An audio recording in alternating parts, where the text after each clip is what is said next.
inaan jeelka ka baxo inay taagan tahay iyo inaan fiidiyooda raaligelina fiidiyooda markaa waxaan moodaya aniguba qoraal baa dhigay inaan qoraalkii raaligelin lagaga qaadayo fiidiyo sawirka dugaanka iyo qoraal baa dhigay anna markaa intii aan sameeyey in leegoo kale inaan samaynaya moodaya ilaa anu sawirkayga meesha baa dhigay raaligelinta waxa meesha keenaysa anay ii joogta كم جاد من فضله قبل السؤال وكم أعطى وأغنى بمحض الجود والكرم الله يعلم لا نشكو من الألم وما نعاني من ضيق ومن سقم الله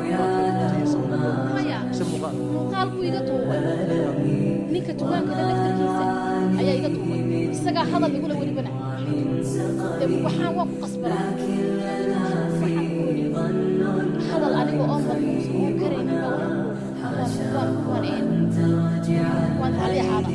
oo xataa ayna iga soo bixi karayn oo inaan idhahda dareenkaygu wuxuu ahaa naag maxbuusada wadankeeda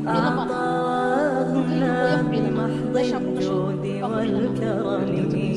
الله يعلم لا نشكو من الألم mooyaanahay awlaad baan leeyahay dhamaan dadkii oo dhan ana iga hadlayaan oo waxa layga hadlayaa inaan fiidiyo layga soo duubay oo ummadii oo dhan ubadkaygii baa ii hooyayo meel ku wala jira oo marra dilacsan oo waay hooyo waxa soo dhacay wadanka jeclay ee aad u dadaalaysay ee wadankayga haysay ayaa la iibleeyay maxay waxa soo dhacay inta waxa ka dambeysay oo kale hay'ad sharci ah ayaa laga oo ah inaan marka inaan marka inaan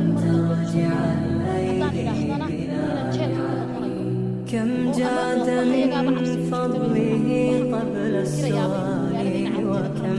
أعطى وأغنى بمحض الجود والكرم الله يعلم لا نشكو من الألم وما نعاني من ضيق waxaan ka codsanayaa aniga nabadgelyadeeduba seef maaha hadlaya nabadgelyadeeda ma imka hadasho maadaama oo nootay laga qoray miyaanad ka cabsan marka lagu xidho maxaan uga cabsan waayay waan ka cabsanayaa in la xidho iyo inaan magaalada ka qaxayay kala taagan tahay marka wadankaygan waa wadankaygan ku dhashay wadanna sharci baan ku haystaa